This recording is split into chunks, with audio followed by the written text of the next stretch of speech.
Our main topic is going to be from Sean McKenzie. Hey, John and crew. A forthcoming title coming out soon that I look forward to is Ford v Ferrari. However, in the UK, the movie is called Le Mans 66. At first, I was confused by this. Harry Potter and the Philosopher's Stone was changed to Sorcerer's Stone because apparently Americans didn't understand the word philosopher. So what's the reason for this one? And is it necessary?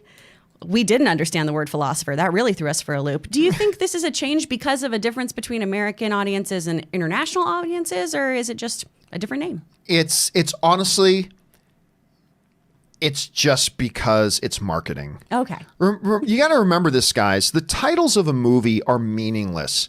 The title of a movie does nothing to make a movie good or bad. A movie can have good or bad titles. I mean, that's for sure. That can be a part of the equation. That's definitely a part of it.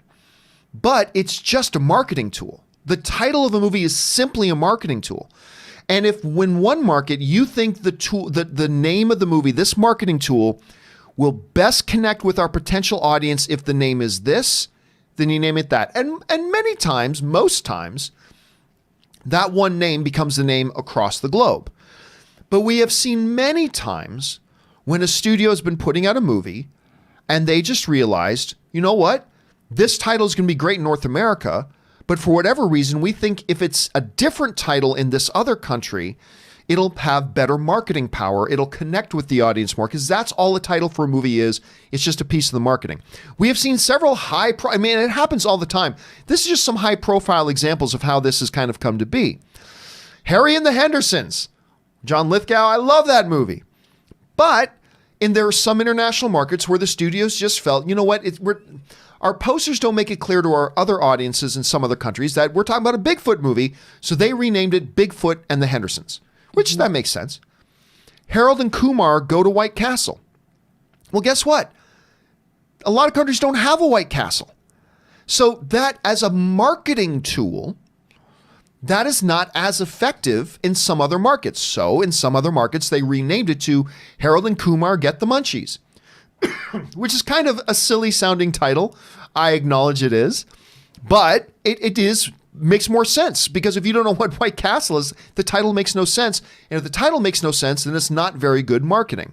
Mm-hmm. Live Free or Die Hard. There were some markets that thought, you know what?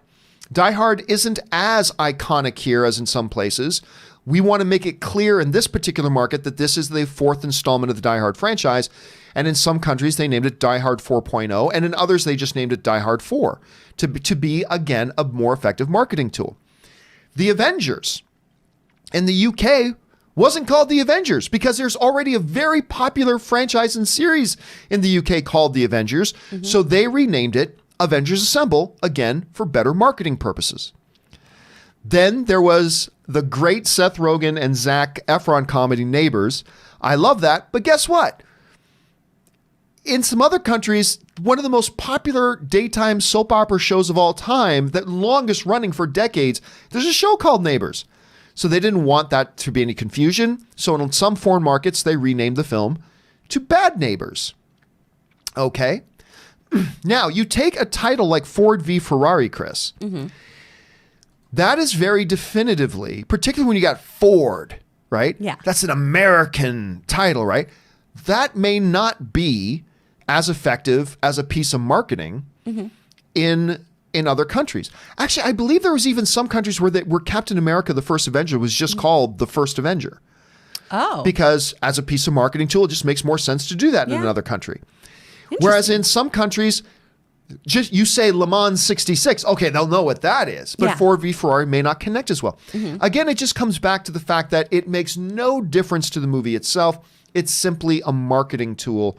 And a title will market better in North America sometimes than in other places, and then they'll make changes. Yeah. Do you see anything more beyond that, Chris? I really don't. I mean, and the Ford v Ferrari title works for me here because Le Mans, I was like, I wouldn't know what Le Mans 66 is. Yeah, exactly. Google it and just, okay, first of all, I know I'm going to botch the pronunciation of this because I went to Texas public school, so let's try to figure out that French. And let's look up what that is. But I think it is just a marketing thing. And I'm glad the person who wrote in the question said the Philosopher's Stone bit too, because I remember as a kid being really confused and thinking there was a different Harry Potter book out that I wasn't getting to read yet. And then, oh, it's just the same thing. I think you're absolutely right that it's just making sure that the different markets want what that product is. And just making it more appetizing. And the Harry Potter thing is a great example of that because their concern was for people who didn't read the books, it doesn't communicate the magical nature of what that new, remember, this is before Harry Potter, the movie franchise, became a monster movie franchise. They thought, you know what communicates it a little bit more, the magical nature of it to the North American audience who may not have read the books, will be the Sorcerer's Stone. That will communicate it a little bit differently and a little bit better maybe to our, again, it was just a marketing thing.